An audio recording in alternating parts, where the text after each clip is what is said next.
Podcasting since 2005. This is the King of Podcasts radio network, kingofpodcasts.com. WWE is not just going back to Vegas.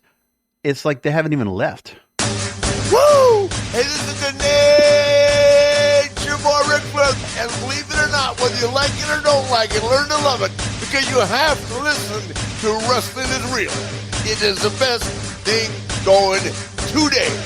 Woo!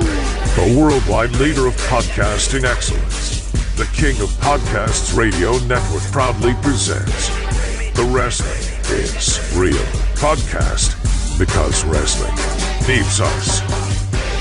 So WWE is acting like a bunch of gamblers out there. They were not happy the Tuesday Night Wars ended the way they did. And so, I don't know if Triple H or Nick Khan or anybody else over there just felt like we need to go ahead and show something to AEW and use NXT and continue to go ahead and use that product. Make it obvious they're not a developmental territory. We should almost stop calling it that. Because have they really brought up anybody new into the mix significantly that was not with some kind of accolades or credentials before they got into the company? Like any of these next in line folks or anybody from the ID program?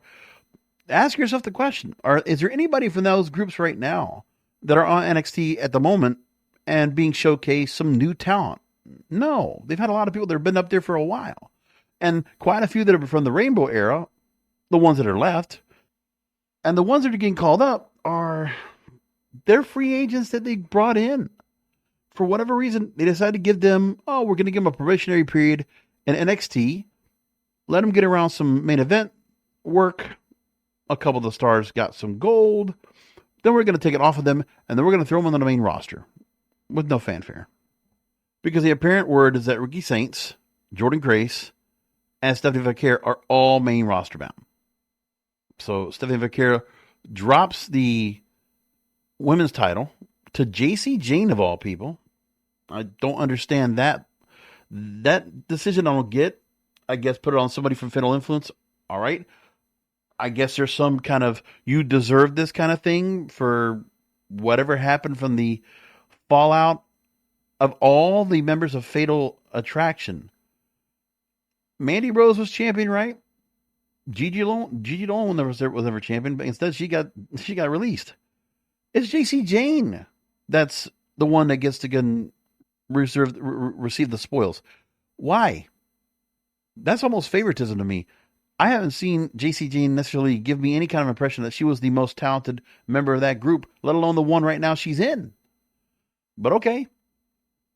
Stephanie Vaquer, for all the talk we can hear about Booker T seeing her, go knees down on whatever opponent she's with and giving the move, whatever, if that's the gimmick we're going to have that's going to really make her stand out, yeah, she's a good-looking girl, but still, there's nothing outside of her work rate that makes her anything that we're going to look at for storylines. I mean, she's already been on the main roster already for a second already with Julia. And for whatever reason, Julia then got brought up to the main roster with not really real rhyme or reason. Just throw her up there and see what happens. These other stars might get the same kind of treatment. Jordan Grace,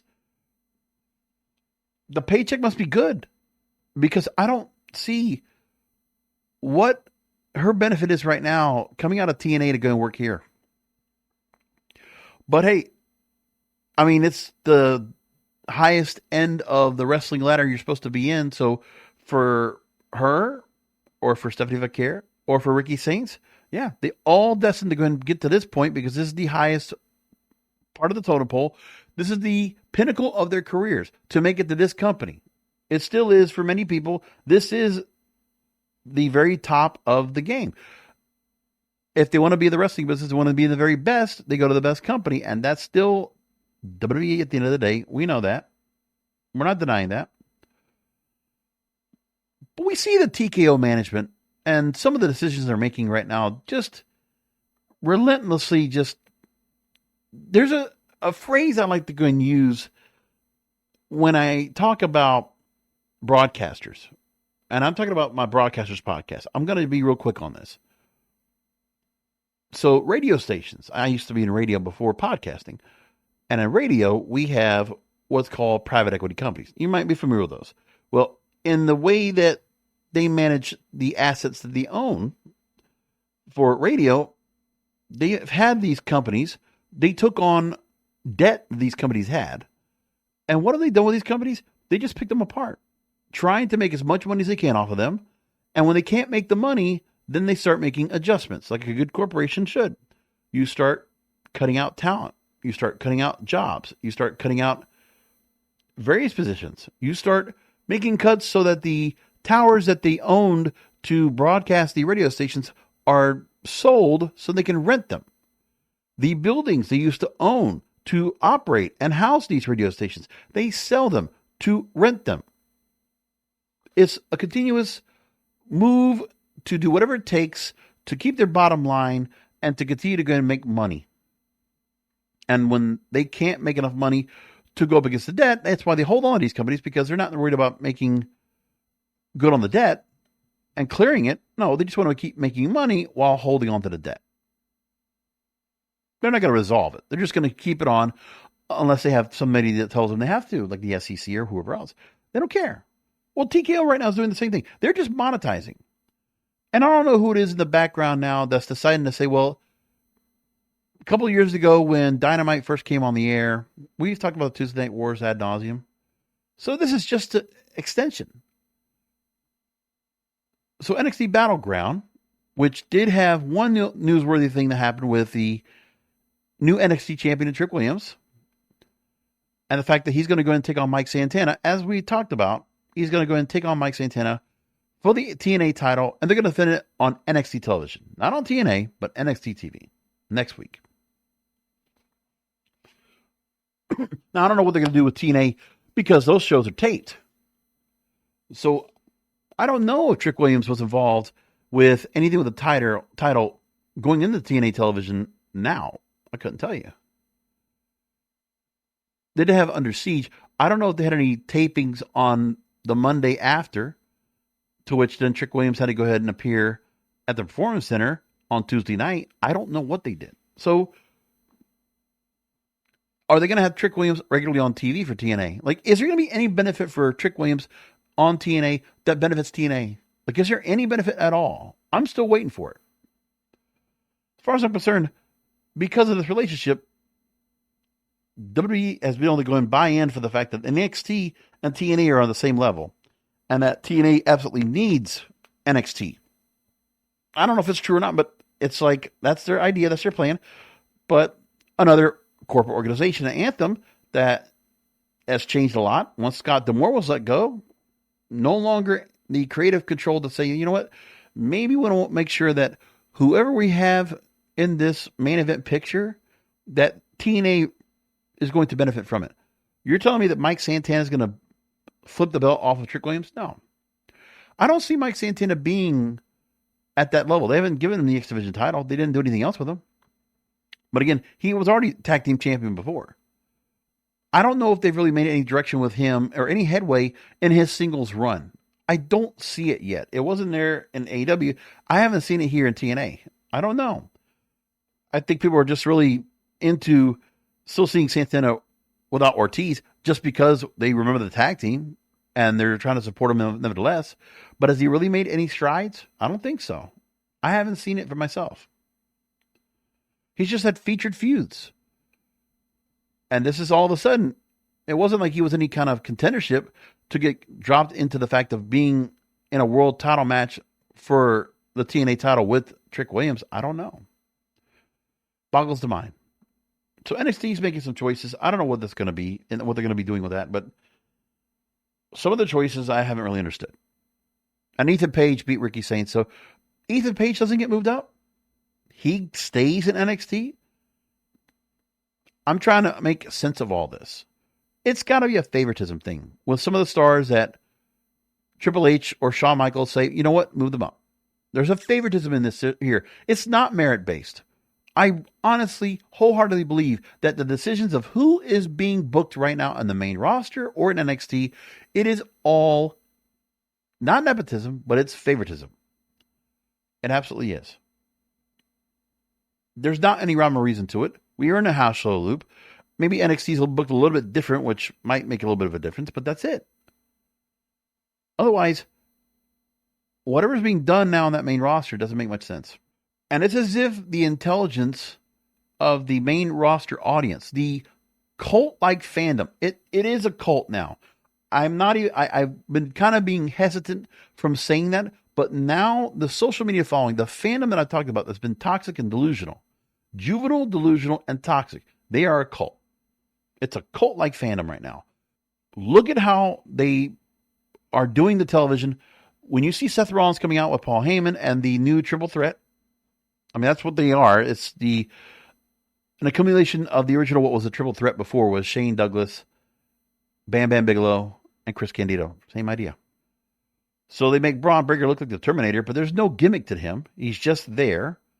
But because of it's Braun Breaker, they're going to root him on. This is supposed to be a heel faction. They're not being treated like a heel faction unless after Paul Heyman starts talking about Seth Rollins, the fans can't help themselves. They're going to go ahead and hum to his song.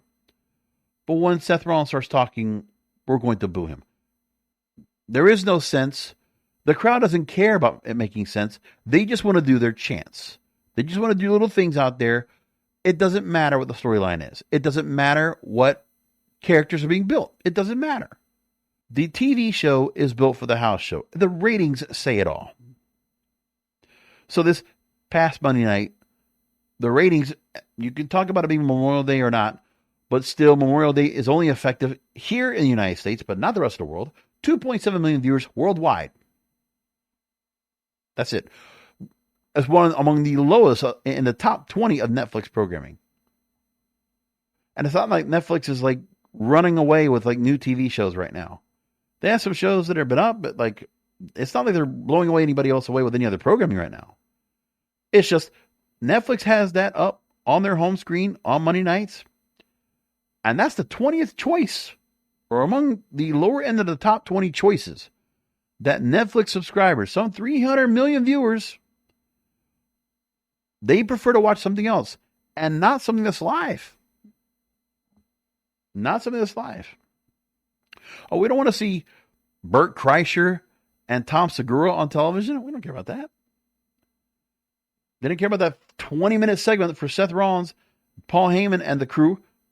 Nobody really did it on that. They didn't really care about the fact, we're going to get to see CM Punk like 2 minutes at the end of the show.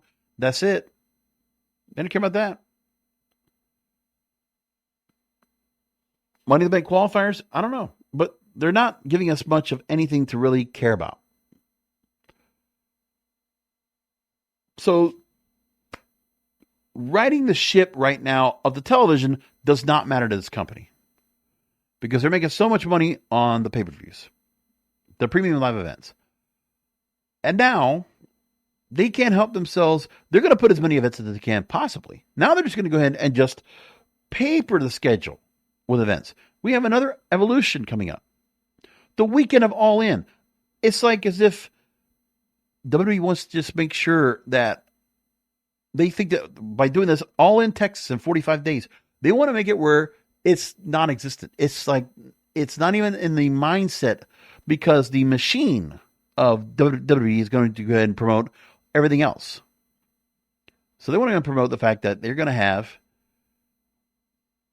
Worlds Collide, the AAA NXT collaborated special on YouTube prior to All In, and then head to head with All In, the NXT Great American Bash. And the following day, they're going to run Evolution, the second women's pay-per-view. What the roster do they have? Okay. So some of these women are going to get a chance to go and wrestle. Who is going to be in that? I don't know. So they decided to go and do that.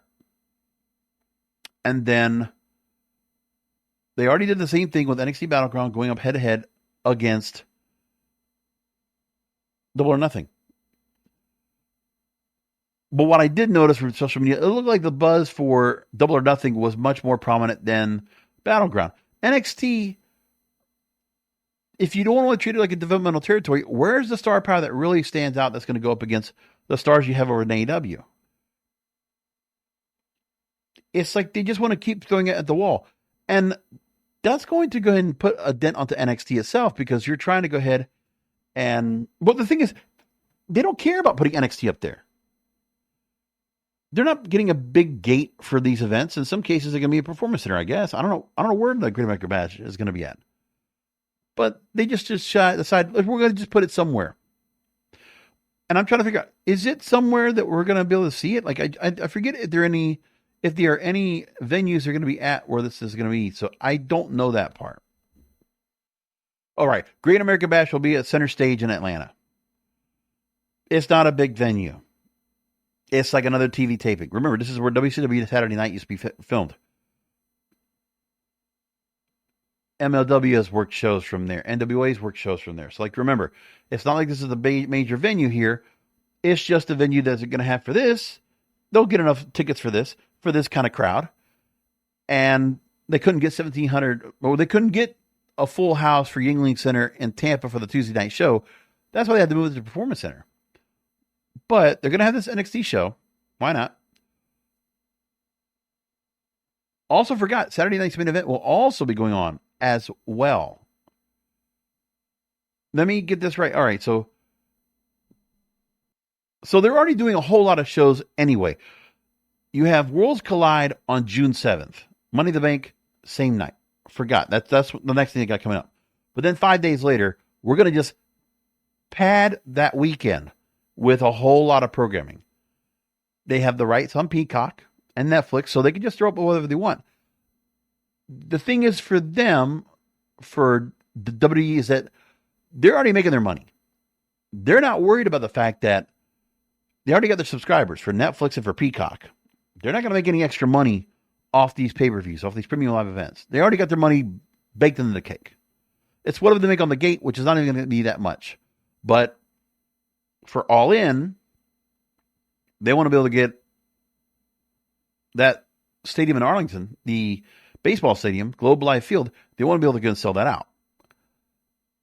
So AEW is depending on the gate, they're going to do well. And then they got to get people to go and buy that pay-per-view at the high price, right? $39.99, whatever it is. So they want to make it where the WWE is going to be so chock full of programming that they're going to make sure for sure that the cult-like fandom of the WWE is not going to go and jump into AEW at all. It's as if WWE is really trying to go ahead and just separate the fact that you can't support AEW. You can't talk about them. You can't say anything nice about them. You must deny them. It's just like they're making you make an ultimate choice. The cult-like fandom is now being given an ultimatum by their company. You need to pay our high prices for tickets. You need to watch our programming. And if you say anything or talk about anything AEW, then the fandom is going to rip you up. And the kind of pretzels that some of my fellow wrestling podcast brethren are going through to just talk about everything. I mean, the back and forth of all this has been crazy. Now, one of the things that's also been reported in a couple different places, Brian Alvarez actually talked about this, that the company plans to do more head-to-heads with AEW. Quote, I was told at this point, and don't ask me for details because I don't have them, but at this point there are at least, I was told, 2 other instances coming up this year where they plan on doing head-to-head with AEW battles and these big long weekends. So could AEW have to deal with something being booked during the weekend of Forbidden Door? As far as I know, I don't know about the other events they have coming up anyway. All Out is September 20th in Toronto. Wrestle Dream, not confirmed, but expected to be in October. Ring of Honor will have Death Before Dishonor. We will have Full Gear in November, but nothing has been finalized at Ring of Honor Final Battle. And World's End at the end of the year. So those are still pay-per-views we have left to run that are still coming up. And WWE, they're going to try to go ahead and counter-program. And, you know, the fandom out there, you can go ahead and support WWE all you want. I'm just calling out balls and strikes here. You don't think it's a little bit suspect, a little bit shady that the company that you support so highly wants to go ahead and go after the other company who isn't trying to do the same thing to you.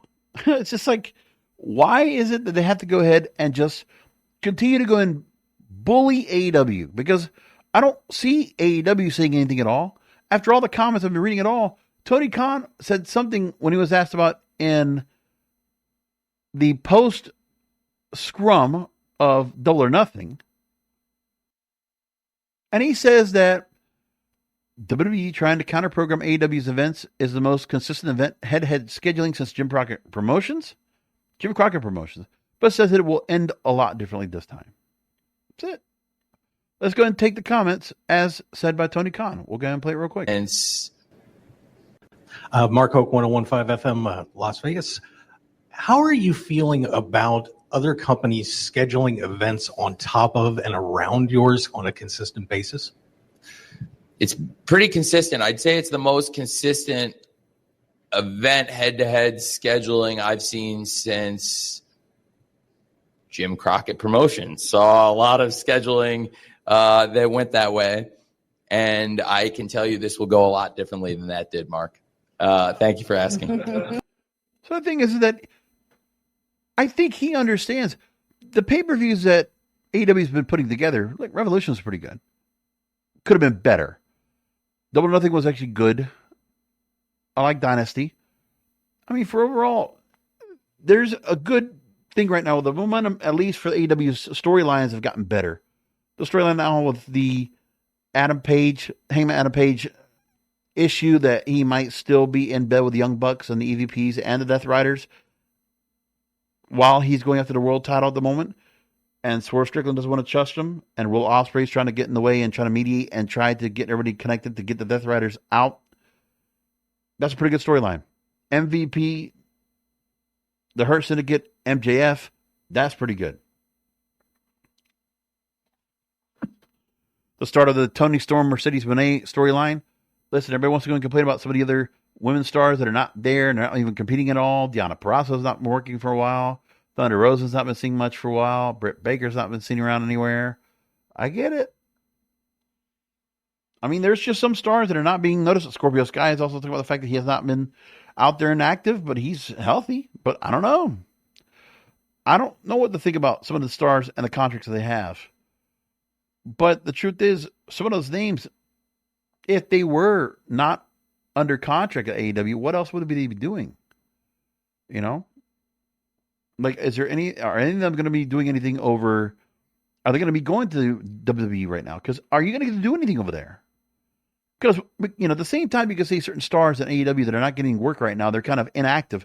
The same thing can go for a bunch of stars you can talk about in WWE right now. Okay?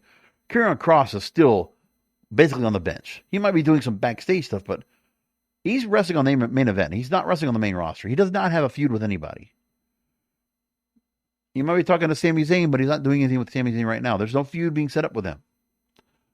So what are you doing with him? They have factions that don't really have a matter of belts. Now you got Roxanne Perez being involved with Liv Morgan now being involved. So it's like, so we're going to just do another Dominic Mysterio's just a gigolo and like we'll just flip girls on the fly. So he goes from Rhea to Liv to Roxanne. I don't get it. And it's almost like Dominic is not even like being, he's not even the person that's like even like instigating this whole thing. It's just like the girls just keep going after him. I don't know. It's a lot of things I don't understand. And then I have an issue with some of the folks you have on the main roster. So Paul Heyman talks for a long time. Then you have Seth Rollins talk for a long time. And then something's got to be said about Jey Uso. Listen, I like him. Tag team star, great. When the Bloodline storyline was him, single and individually, great. But here we go. So he wins the belt off of Gunther at WrestleMania.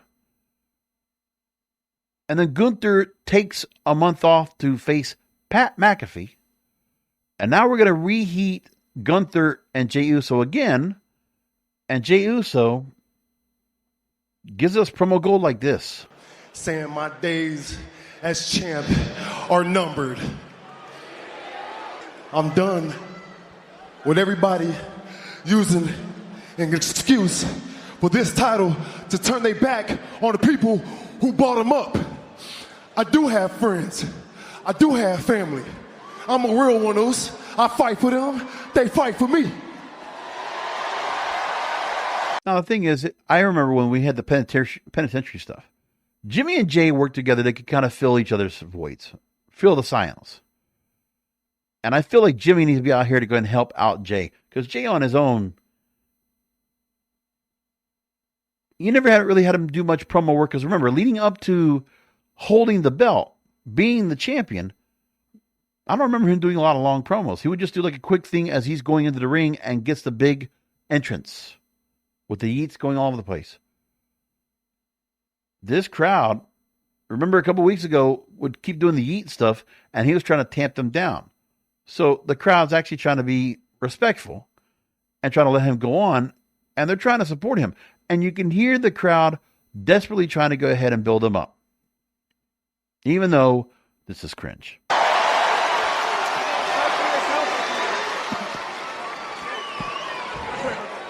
They popped on the end of the promo right there, that line. You want to run your mouth on my life?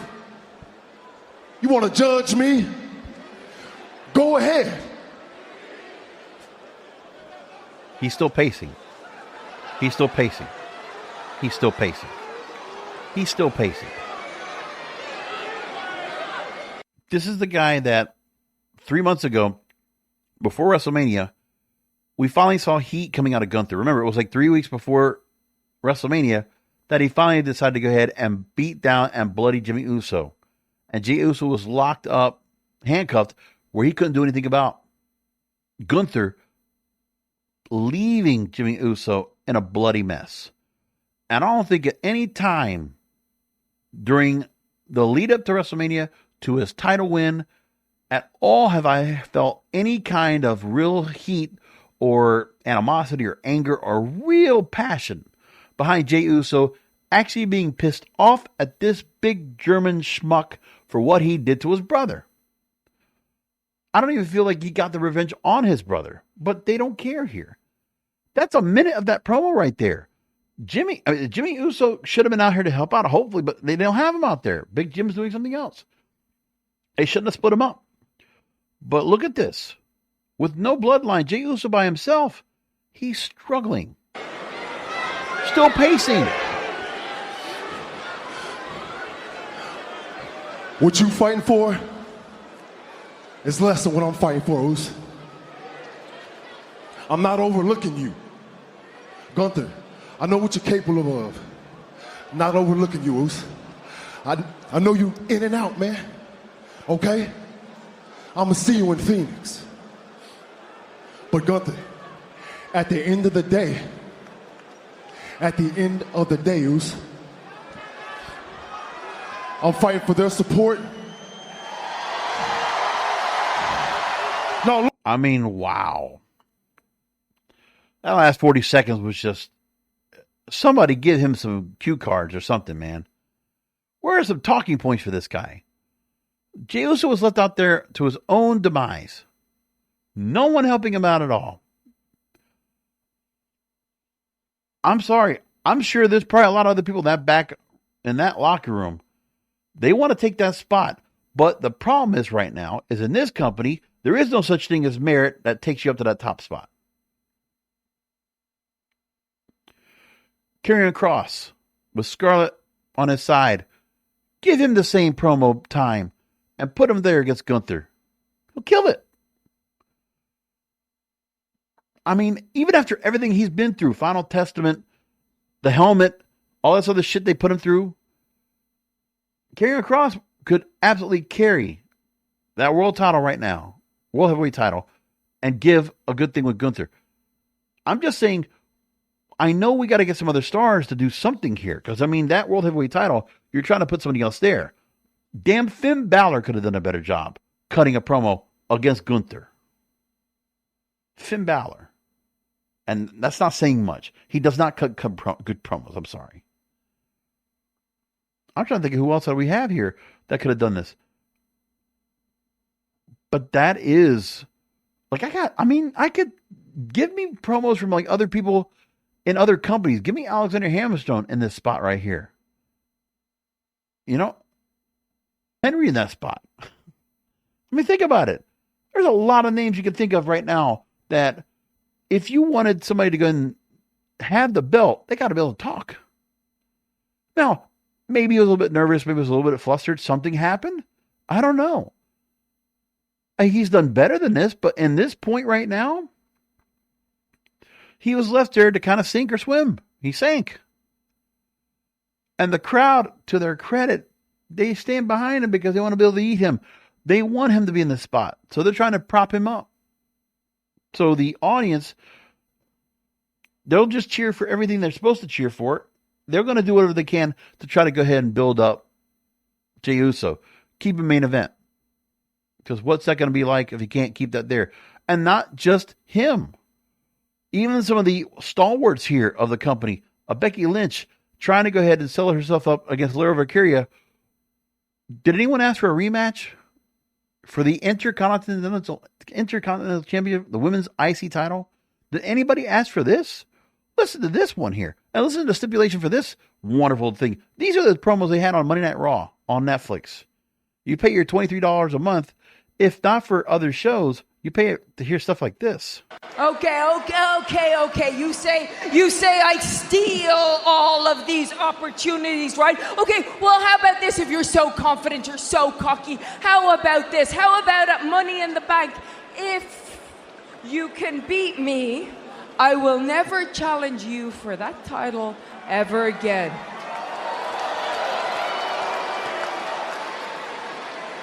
Fine, Becky. That's no problem to me. The way I see it, I beat you twice, and the last time, I did it with my eyes closed. Lyra Valkyria, not helping much either in the comeback on this. And as always in this company, what is it with these stupid one-sided stipulations? Who cares if Becky Lynch doesn't go after the women's IC title again? Where's the stipulation for Lyra Valkyria if she does not win? Besides her losing the belt, where's the stipulation she needs to follow in honor? Like, Becky, what are you doing here? Loser leaves Raw. That sounds like a good idea. Think about it. I would love this idea. Becky, come back for this, right? Okay, you got another week before Money in the Bank. Why don't you go ahead and challenge Lyra Valkyria and say, hey, if you don't beat me, I'm going to take everything from you. I'm going to take your rise into onto Monday Night Raw. I'm going to make sure that after I beat you, I not only take your title, I take your spot. And I put you back where you're supposed to be. You'll go back to NXT. So she will be put back to NXT and lose the belt, or Becky wins, or Becky loses, and she can never go after the IC title again. I don't know. I'd actually kind of care about the match.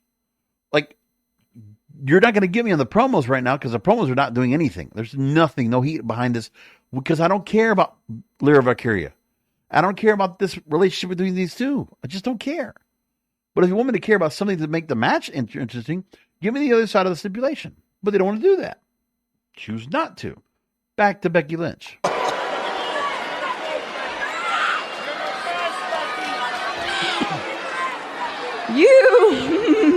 You did not let me finish. Because, there's something that I keep remembering, right? When you took the title from me at NXT, very quick roll-up, it wasn't really a decisive win. When you took the title from me, the good person that I am, what did I do after that match? Do you remember? I graciously raised your hand. That's the stipulation. That's not a stipulation. We don't care about the raise your hand thing. And I would like to make this point too. We're going to talk about this NXT thing, the NXT title, and never mention it or show like a package or highlight from NXT, or even talk about like the background between these two. Have we had anything like that? I'm sorry. If I'm missing it in the 3-hour show, I'm going to miss it because it's kind of hard. I'm not listening with a sound on. Okay. I turn it on when I see a promo or I see something that kind of catches my attention. So I leave it on while I'm watching something else on TV, I have it on in a tablet on the background, waiting for something to happen. It's like I'm watching a security camera, waiting for robbers. That's how I watch Raw. That's how I watch SmackDown. I'm just waiting for something to happen. So I'm not investing my time just to watch these matches that mean nothing. Oh, and the crowd makes it kind of more interesting. No. I'm waiting for something to happen. So I'll sit back here, wait for something to come and happen here. With Becky Lynch, let's keep talking about NXT, which I guarantee you that besides the house show loop, let's just talk about the TV audience. How many of them are actually going to know that Becky Lynch and Liv Kyria had a feud? They will remember that Becky Lynch went to NXT and she became champion there. They might remember that part. But are they going to even remember it was Lyra Valkyria that she took on and the story behind them anyway because of their relationship? Is anybody going to even remember that? And then the way Becky Lynch tries to get to the kicker here after Lyra Valkyria supposedly cuts her off. Like it's so, the way they even did it was kind of contrived anyway.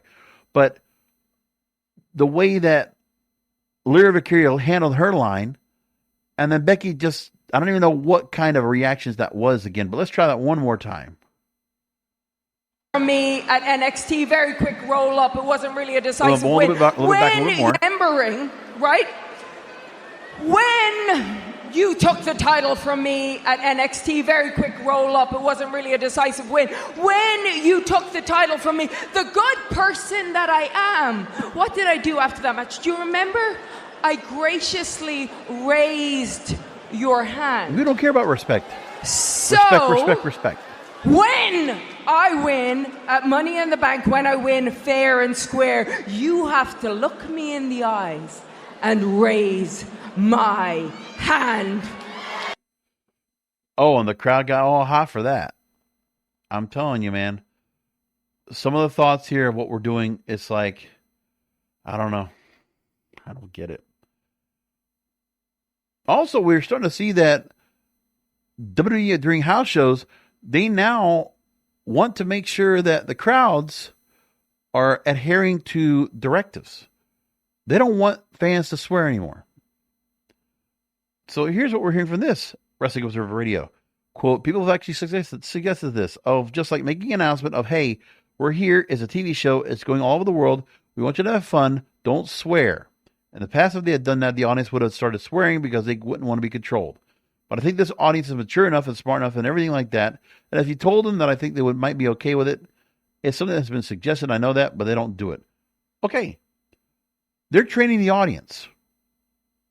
They are training the audience to do what they're supposed to do. Any audience in North America, they want to make sure that if you're going to be on TV, you're going to be a part of this experience, you have to cheer, you have to boo, you have to chant like a good little soldier, like a good little cult-like juvenile delusional fan that you are. That's what they expect. That's what they expect. There's more to this. Let's go through some of the commentary that's been out there for all this here. Before I do that, I should go ahead and make comments about what was sent to me through the YouTube channel. These comments were made about some of the pay-per-views that I had. By the way, if you didn't get a chance to go and catch them, I did do post shows for Saturday Night's Main Event, where we also talk about the change for WrestleMania, possibly going back to Las Vegas, but definitely leaving New Orleans next year. We talked about that. And then I did a post show for Double or Nothing, and I did make comments about NXT Battleground and the Trick Williams TNA title win. So comments being made this week to yours truly.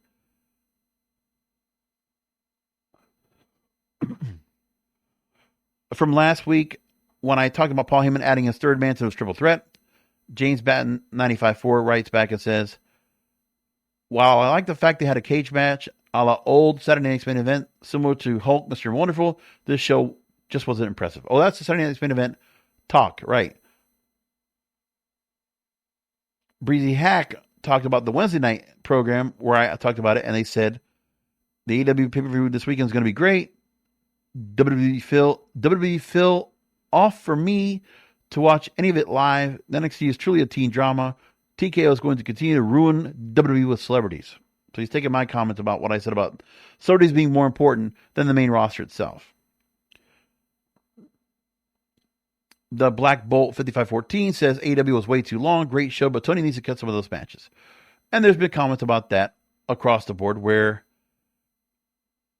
people were complaining about the fact that Double or Nothing was too long. So that comes in from Brian Alvarez. He says that yesterday I spent the whole day talking to all sorts of people at AEW. I'll say with one exception, because if I say everybody, then you know it was actually everybody. Every single person was like, these shows are too long. We all know it. This should end before midnight on the East Coast. I agree. I agree with that. Every single person in the company that I talked to, except Tony, because I didn't talk to him, because of course he doesn't think they're too long. Every single person there is like, they're too long. He just does it. We just can't stop it. There's something that can be done. The shows are too long. Everybody knows it except Tony and a small handful of the sickos that would watch the show if it were 9 hours long. Well, look, I think you could go ahead and have the shows 3 to 3.5 hours, especially when he is doing those. I get it. Well, some of these shows, Double or Nothing is like one of the A shows that they have, because I always would consider that Revolution, Double or Nothing, All In, and Full Gear are the top A-list shows for AEW. So to see Double or Nothing being closer to 4 hours, I understand that. But yeah, it was 4 hours plus. Again, I think it was about 12:25 it finished. Yeah, let's just cut half an hour off. By midnight Eastern, I agree. I totally agree with that part. So if it's a big show like this, totally. Let's just put it there. And I think there's some shows, some matches you could put into the buy-in. I mean, you already had matches in the buy-in, but I think you got to put something in there. Especially when you have the Anarchy in the arena match. That's going to take up so much time. That should have taken one of the matches away. I agree with that. And just bump it. But, that's what they're going to do. So I don't have much of an issue with that. It was a little bit long, but I'm not built off of that kind of being really upset. Now, one of my fellow podcast wrestling brethren that is very vocal, but then again, just can't help himself because he has obviously a personal onus against Tony Khan, writes, following Double or Nothing, AEW shouldn't be worried that a developmental brand, quote unquote, running a show at the same time as their biggest night of the year. Just shut the fuck up, write up better stories, and show people why it's better. This angered their fan base, but I guess when we've had 22 weeks already this year, and you've lost 21 weeks of the ratings to that developmental brand, that kind of thing angers you. Sorry. It's not the same thing. They're on separate nights. I mean, you could make the comparison when it's a head-to-head battle. But, I mean, I don't know. This is what they want to decide to do. But the company, it's pretty shitty what they're doing, deciding to go ahead and now go up against your competition on one of their paid events. I mean, there are 4 weeks in a month, 4 weekends. And you tell me you can't pick one of those other weekends? I just don't get that part. And it was never that problem for WWE over the years. Whether it was a WCW pay-per-view or an ECW pay-per-view or a TNA pay-per-view, they would never go ahead and book head-to-head. But NXT, they're more than happy to go ahead and do that. At the end of the day, I don't think it makes much of a difference because AEW shouldn't be concerned about what NXT is doing. The AEW programming is superior to NXT because it just is. You can say otherwise, that's fine. And if you do, you can feel that way. But at the moment, AEW's programming is better than NXT. That's pretty definitive. They're trying to compete with the main roster on WWE right now. Raw and SmackDown, yeah, they're competing. Because there is the production value you're going to take a difference of. The star power that they have. That still is amazing roster of star power, no matter what. All I'm here to complain about is the fact that they're just not being used right. Some of the booking directions, some of the choices, I don't understand. Maybe I understand, but then I'm like, I don't get why they want to do that. Like, I disagree with it. But that's okay. I can disagree. Agree to disagree. And then somebody writes back over here, I'm following along. If they only put as much effort into their lifeless product as they're doing counter-programming AEW. Right. And it's not as if like the NXT content is really blowing up anything right now above and beyond.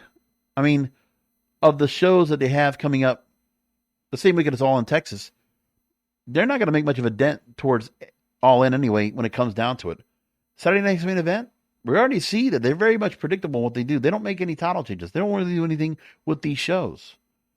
They got NBC's time, and they're given, and they just put a show out there. They're just building content just to build content.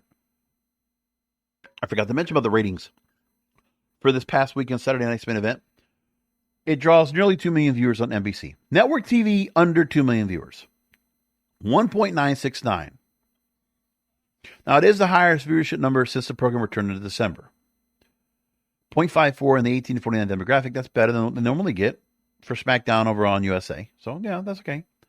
Streaming numbers for Peacock were not available. But, yeah. You're telling me that on Saturday nights, you got the NBC 8 o'clock slot for a live event. If they put NFL right there, if they put NBA coming up, they're going to put more than 2 million viewers.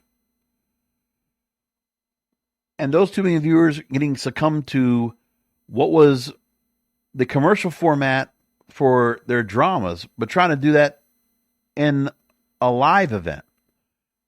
Wow, that is like grueling and sufferable. But they decided to go and do that. Anyways, that's the choice.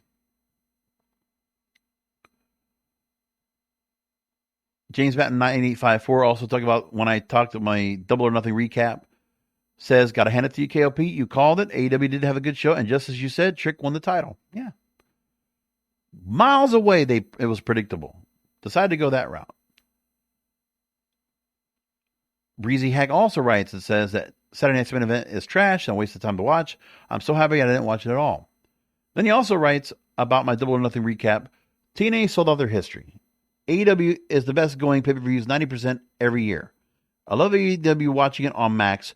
Ratings are overrated because they have the YouTubers reposting videos every time and an hour or two after AEW, New Japan, Ring of Honor, TNA, or WWE shows. Yeah, the social media following and the fandom is out there definitely trying to do their best to kind of keep the WWE strong. They got them bought. They're brainwashed. Did a pretty good job of that. I must say, I don't know what they did psychologically to get the fandom and to get the fellow podcast wrestling brethren to completely fall in line and say, do not talk well of AEW because, oh my God, God forbid you say anything good about AEW, you will get trashed, you will get canceled. And for WWE, you just got to say everything's a banger and everything is just great and wonderful. And these matchups and the people we have and the potential matchups we have are going to be great. I don't know. Ray Phoenix and Penta have not moved the needle for me. Oh, Penta's got a Money in the Bank qualifier. He is going to be in the match. Well, that's good. That'll be good to have him in the match. But anybody expecting him to go and win the briefcase? No. And at the moment of who they have that they're going to have to go up and go after and try to be the briefcase holder for Money in the Bank right now, even if I had to go and say anything about what's coming up for that, I don't even know if anyone really feels right to be a briefcase holder right now. Currently, in the women's Money in the Bank ladder match, you have Alexa Bliss, Roxanne Perez, Rhea Ripley, and Julia. I can see Rhea Ripley being the holder, the briefcase holder. If you want a wild card, Roxanne Perez or Julia, I guess. But that's it. And then Sol Sikoa, LA Knight, Penta, and Seth Rollins in the men's Money in the Bank ladder match. Absolutely could see Seth Rollins here or Sol Sikoa being the briefcase holder. Like I can see that right now absolutely being. So the second-hand bloodline would then be pretty strong with Jacob Fatu as U.S. champion and Solo holding the briefcase. That would be good. But then Seth Rollins holding the briefcase, then it would be Paul Heyman holding the briefcase, and they would just use it as a prop. And then whenever Seth Rollins wants to use it, that would be his. And I obviously would have the help of Bronson and Braun to do something with that. John Cena, Logan Paul versus Jey Uso and Cody Rhodes. By the way, Logan Paul making comments as well. I was surprised by this because, I wasn't necessarily bashing Logan Paul in my commentary last week, but I did want to make this point, and I thought that when he put this out, I was like, wow, Logan Paul talking. I like it. So he made comments about what was going on here. And he says he had a message for the stars who have a problem with his position in the company. So this is something that could very well be targeted towards Karrion Kross. Because Karrion Kross did have comments about Logan Paul when he talked to Ariel Helwani last week. So here's what he says, quote, "It's my understanding that some of my peers are not happy that I get these shots so quickly in my career. Let me break it down for you. In your simple brains, do you think I'm here because I go viral? You see the numbers. You think that's why I'm here? The reason I'm given these opportunities so early in my career is A, because I'm fantastic, and B, because I've been getting those impressions for a decade now. And with those impressions comes an audience, a fan base, eyeballs. That's why I'm here. Because people watch what I do. They care what I do. Whether they're on my team, they want me to win. Whether they're waiting for me to fail, it doesn't matter. They're watching. That's the currency, attention. So my question would be, for the people who have a problem with my position in the WWE, who's watching you? And this is not trying to be necessarily a diss when it comes to the company. Listen, just because Logan Paul has a sweet deal right now with the company, gets the work dates that he has on his schedule, gets to go and have a nice deal to go and promote Prime energy drinks, and he's working mostly pay-per-views and select TV, and that's it. Yeah, he's doing all right. But he is a draw. He is an attraction. He is not disappointed, and he has not failed in the opportunities he's had to do anything with said time on the main roster. I don't think he's anything where I feel like he's like taking up a spot, but he is taking up a spot. And at the same time, he's talking about the fact that his position right now, who's watching them? You got to ask yourself, whose spot is he taking? And is there anyone that's going to be allowed to go ahead and take his spot back? Anybody that's merit-based that will show, they have a chance to go and show themselves and say, hey, I should be up at a higher level. And there's not. Unless you curry favor with those that are handling the booking right now. And that's all you have to work off of. Nothing else. So I'm with Logan Paul on that. I think what he comes off with is pretty strong. What are you going to do about that? Amazing what there is to be talked about this week. Some of these comments. Another story coming out from WrestleOps. They're saying that the dates for WrestleMania 42 in Las Vegas next year are believed to be not 100% locked in yet. There's a rumor that Allegiant Stadium is locked in with a pretty big act that's unwilling to move the dates that WWE is seeking for the shows, so they can't announce anything yet. So it looks like they're trying to go and set up dates for next year in Vegas for WrestleMania. So it looks like they're going to try to go back to that anyway. I used to listen to a lot of Busted Open a while back, a few years ago, when I really was getting into the podcast groove and listening to other podcasts out there. And I would listen to Busted Open, the 30-minute, like the extra show they would do, just like the after the live show, like their podcast that would just have like either like the set interview or just some commentary that would have that was just patched together for 30 minutes. Well, Bully Ray has been making comments about the company and what they've been doing right now and how clean and corporate they're going right now. And that the show's lost its edge and unpredictability. Now, Bully Ray likes to toe the line. And I'm sure it's because I don't know if the 3D Academy is a part of WWID. I'm not sure. But I know he's probably has still good relations over there. And Busted Open obviously has good relations with WWE right now. So he can only bend so far to make any real critical commentary. And he does that all the time. But it's his way of kind of like still trying to be genuine and unique with his commentary. So he did say that there's an overly clean production style. And the product is very overproduced feel, says it's just too for its own good. Quote, this product feels too pretty to me, too slick, too produced. The product is almost too perfect. It's almost, everything is exactly where it should be. No loosey-goosey to it. There's no Wild West feel, And then he mentioned that I love classy with a little bit of trashy. What I have now is a very classy WWE product. Everything is perfect. I don't mean perfect in terms of storylines, but you get it. The way it's shot, the transitions, you know. And then Dave LaGreca jumped in and questioned if the company's now too corporate. And he says, well, WWE is becoming a little too corporate, he says. You know, when you're part of a major corporation, there's things that you have to look out for. There's warning signs. There's places you won't go. And then Bully says that one of the things they do throughout the course of the show is incorporating all these other stars. Oh, this person has a Netflix special. And look who showed up at the show today. And they had these two guys backstage. And he's talking about like spotlighting legends like they did it for Saturday Night's Main Event. That will be something like they would see more of, right? And then the quality of the promos they talked about. And Dave LaGreca says that I can see where you're saying it's getting a little bit polished and you need a little bit more grit, especially on the microphone too, with some of the promos. They're starting to go back to some of those cookie cutter promos a little bit where you're just hitting your tagline. And they talked about the Jey Uso promo that didn't land.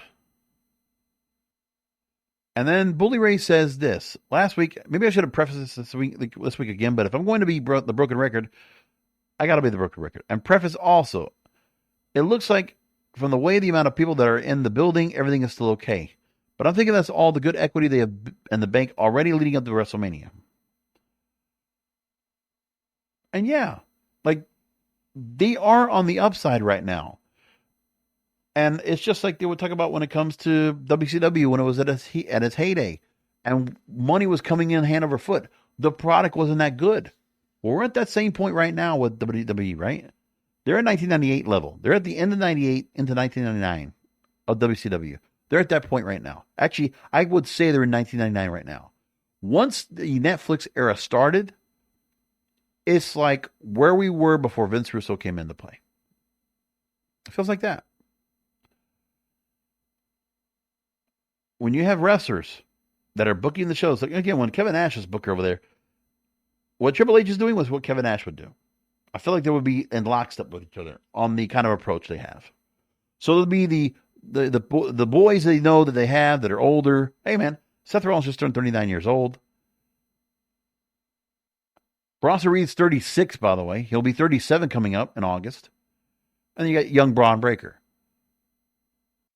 Did you know Finn Balor's 43 years old right now?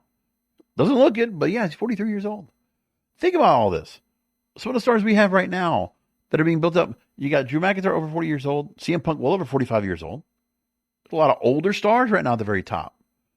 And there's no room for any of the stars to break through. Because there is a ceiling right now. And on top of that, instead of thinking new stars and trying to bring them up to the very top into the main roster, like a Trick Williams, as I said, they didn't move them up. They moved them sideways. TNA Championship. Because they don't want to put them up to the main roster yet. A risk that part of it could be, could that person sink or swim if they put them up there? Like Carmelo Hayes? And second, who are you going to replace? Whose spot is he taking that you're going to give up? Because this company is not very much into the idea of replacing anybody at the very top with somebody else at the bottom or somebody else on the come up. I don't see that yet. I mean, for Braun Breaker, I guess the fact that he's in Paul Heyman's stable is a good thing because what else were they going to do with him? If he's only at the IC title level, they're not moving up to the World Heavyweight title. They weren't going to do that. So they put him here. It's just what they decided to go and do. I don't know. Then you're going to get Sheamus and Rusev back out, taking a featured feud, and those guys over 40. Think about it.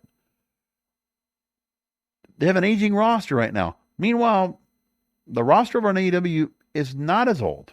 At least a little more people than Prime. Swerve Strickland, what, early to mid-30s? Adam Page is 33. Moxley, 39. So, yeah, the very top. But as we said, there is something to be said about what AEW is doing right now with the star power that they have. When you see Chris Jericho, Christian Cage, Adam Copeland off television, right? They're taking time. And right now, it's the young guns up there. Sure, older stars with like a Bobby Lashley or Shelton Benjamin, but you got MJF to go mix in there, right? And it's starting to be obvious that MJF is going to be a big role in the Hurt Syndicate going forward. But there's a lot more to all this. And then one thing, too, is it's very exciting because of some of the factions they have. Don Callis' family is good. Still good with FTR. Ops.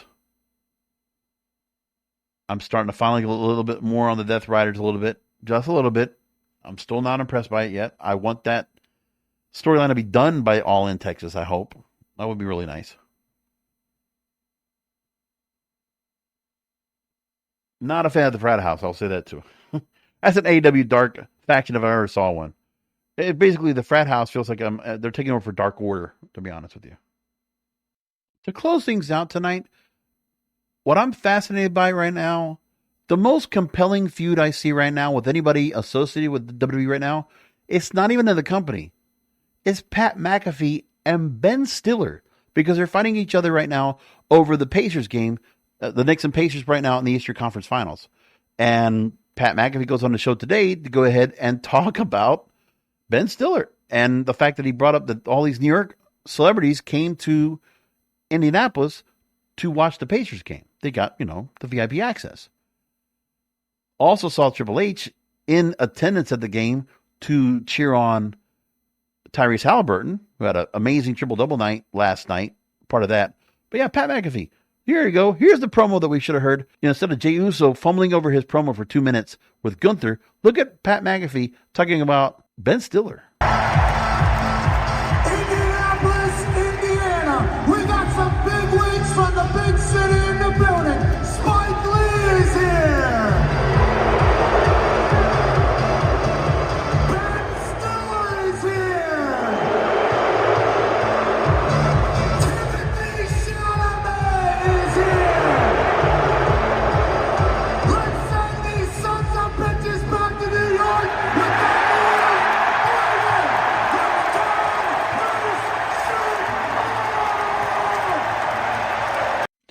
And then Ben Stiller has to go ahead and talk, and Variety reports that Pat McAfee was weird for calling him out during the game.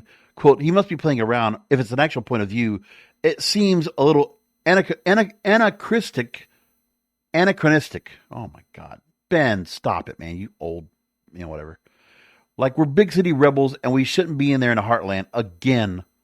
Everyone we met was awesome and incredibly cool. But I think I wouldn't mind seeing... I think I wouldn't mind seeing Pat McAfee against Zoolander. Make that the WWE pay-per-view, huh? Let's put that up for SummerSlam. Actually, that's not a bad idea. Here you go. SummerSlam. Zoolander and Pat McAfee. Book it. Anyway, we'll leave it there. We'll come back next week and go through all this mess once again. But anyway, have a good week, everybody. Come back for another Wrestling Circle podcast because wrestling needs us.